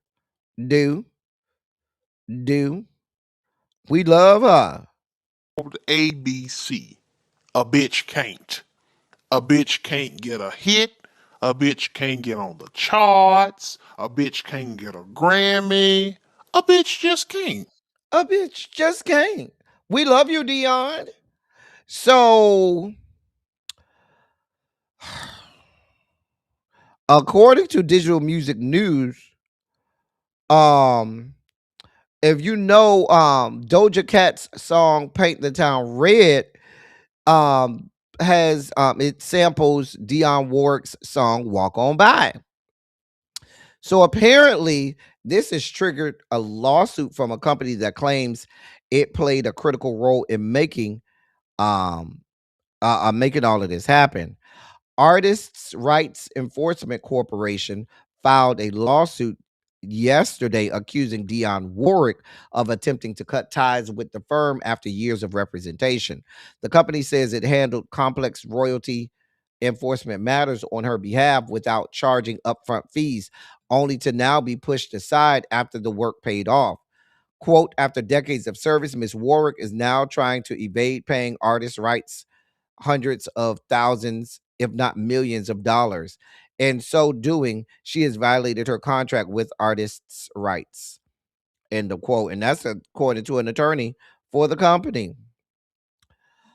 At the center of the dispute is an agreement dating back to 2002. According to the complaint, Dionne Warwick authorized artists' rights to pursue unpaid royalties and resolve rights conflicts connected to her catalog. In exchange, the company claims it was promised 50% of any money recovered. Damn, that's a lot.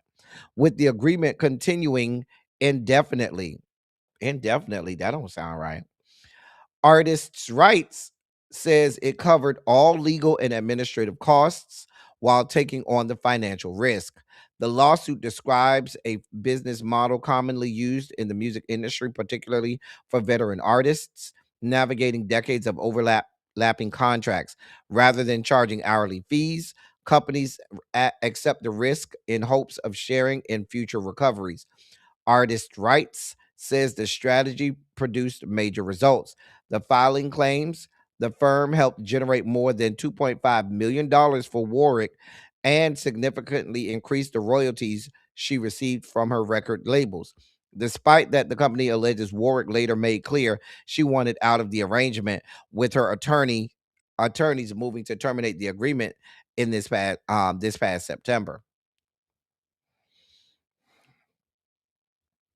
According to the lawsuit, quote, Artists' Rights has performed all of its obligations under the contract. Ms. Warwick has wrongfully and unreasonably repudiated the contracts, end of quote. My problem is y'all are saying that this should go on perpetually and indefinitely. If y'all got the woman her money or got her, better deals, at some point she should be able to terminate this arrangement. Y'all just as bad as the record labels. If y'all gonna have this albatross on her neck for the rest of her life, the woman already in her 80s, she ain't got but so long to be here. Because now what it sounds like is even after she's gone, y'all are going to try to continue to make money off of her even in her death. Because y'all just as bad as the music industry. Y'all ain't shit. Y'all ain't shit. Dion, girl, get you a good lawyer and get from underneath that shit. Child. A mess. Anyway, moving forward. Mary Cosby finds herself in the news. Mary, Mary, why a buggin'? Leaked audio of Mary Cosby seemingly berating former church members is making headlines once again.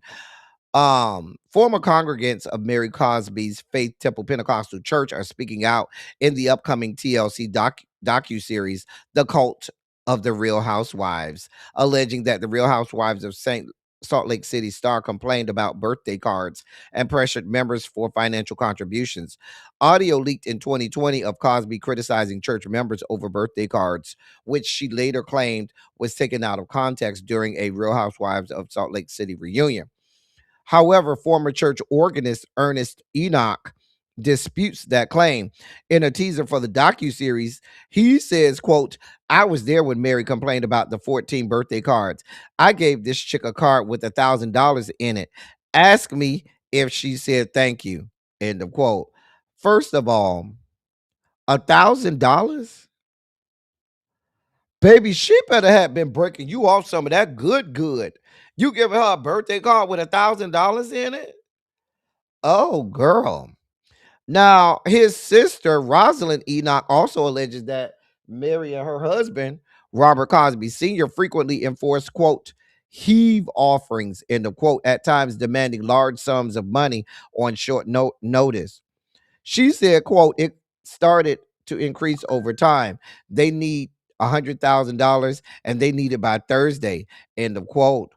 Now, Miss Enoch further alleges that the church leaders positioned ushers at the exits during these meetings, adding, quote, you're just being barricaded in here, end of quote. While Mary did not directly address the specific allegations in the documentary, she told People Magazine at BravoCon last month that the project is, quote, horrible and it's not true, end of quote. It's slated to air on my birthday at 8 p.m. on January 1st at 8 p.m. I'll be watching. Y'all was over there doing like Marvin Sapp said, close the doors. Close the doors. Close the doors. Y'all was doing like my frat brother said, close the doors. Barricading the people in there, kidnapping the people. Y'all know churches is good for this shit. That's why people don't go to that shit. Y'all always begging people for money and they don't want to help no damn body. Mm-mm. Mm-mm. Mm-mm. Nope. Nope. Mary, you going down, girl. You going down. Now they just collected jailbirds like Pokemon. I choose you. Mary Cosby, I choose you. Jen Shaw, I choose you. I cannot. In our last story of the day, God be with us before we go over to Really Bean. Well, this is rapper OT Genesis, and he's being accused of spitting on a woman after she rejected him at a club. Beauty specialist Isabella Grace has accused OT Genesis of spitting in her face while inside a Miami nightclub over the weekend. Well, what club? The allegations surfaced through a detailed Instagram post shared on Sunday, where Miss Grace described an interaction she says left her shaken and unsafe. She explained that she was out honoring her best friend's 25th birthday when the rapper allegedly approached her without invitation. She said the situation began while she was occupied on her phone and quickly shifted into something uncomfortable. Quote, a man named OT Genesis approached me while I was out celebrating my my best friend's 25th birthday.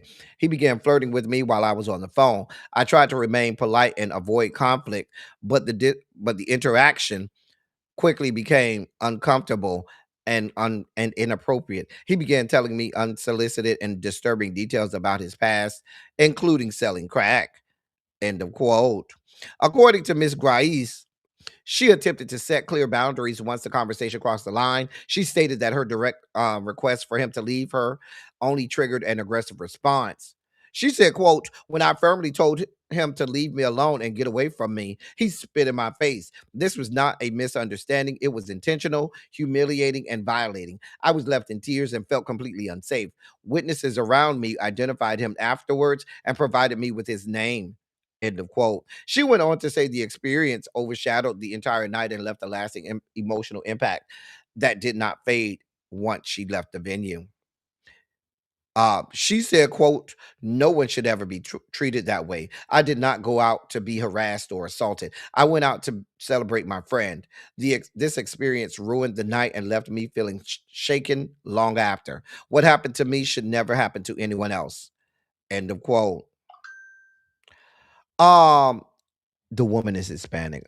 Now, I don't know if she's Cuban, but she's Hispanic Latinx.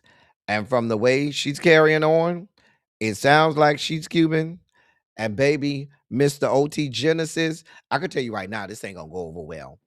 This in Miami. Now they ain't say what club it was, but this was in Miami. And you spitting on Cuban girls down in Miami? Oh, you trying to go under the jail. Oh, they're gonna get you, sir. Oh, please be clear. That you fucking with Cubans in Miami? Oh, okay. Speaking as a native Miamian, born and raised, sir, this ain't gonna go well for you. I'm just Mr. OT, Mr. Genesis, or whatever your name is. Sir, this is not gonna go well for you. I hate to be the bearer of bad news. Not gonna go over well, sir. Not at all. Not at all. Sir, I hope you lawyered up and got you a good lawyer. That's all I got for you, sir. Yeah, hell yeah, that's assault. Sama. Listen, I don't know what to tell you, sir, but they gonna throw your ass under the jail. They're gonna have you right down to TGK. Fuck it off. You're gonna be right down there at TGK. Now, those from Miami know exactly what TGK is. Anyway, we about to go over to Really B. We about to go over to Really B.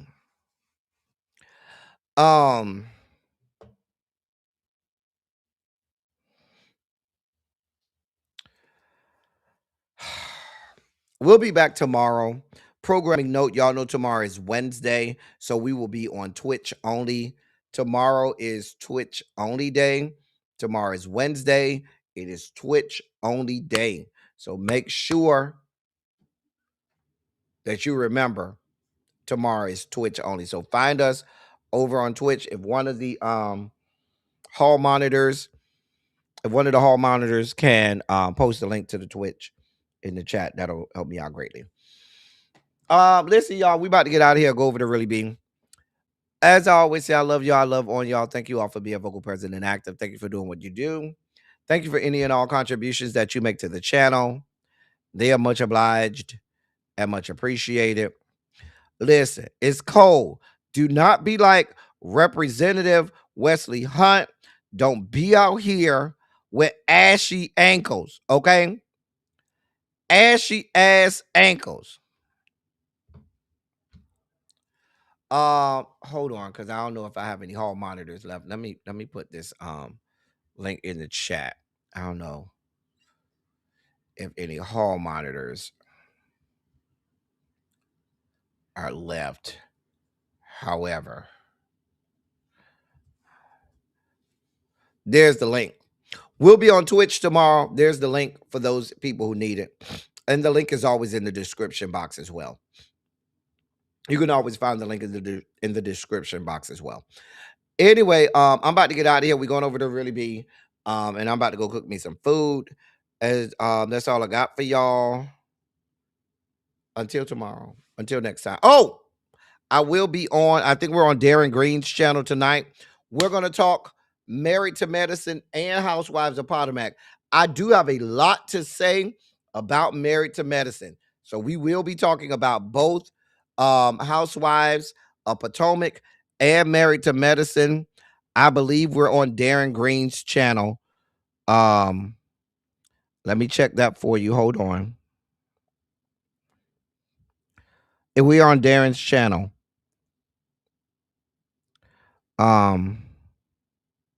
Yeah, we're on Darren's channel.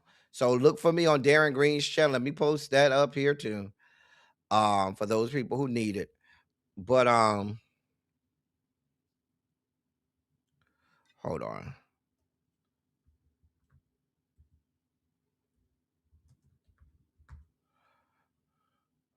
So you have it, because we will be on Darren Green TV tonight. If you want to come around, we'll be there at 9:00 tonight to talk Housewives of Potomac, as well as to talk Married to Medicine. So we'll be discussing both. That's all. We're going for real this time. That's all I got for y'all. Until next time, thank y'all for coming. Y'all drive safely. I'm out. I love y'all. Bye.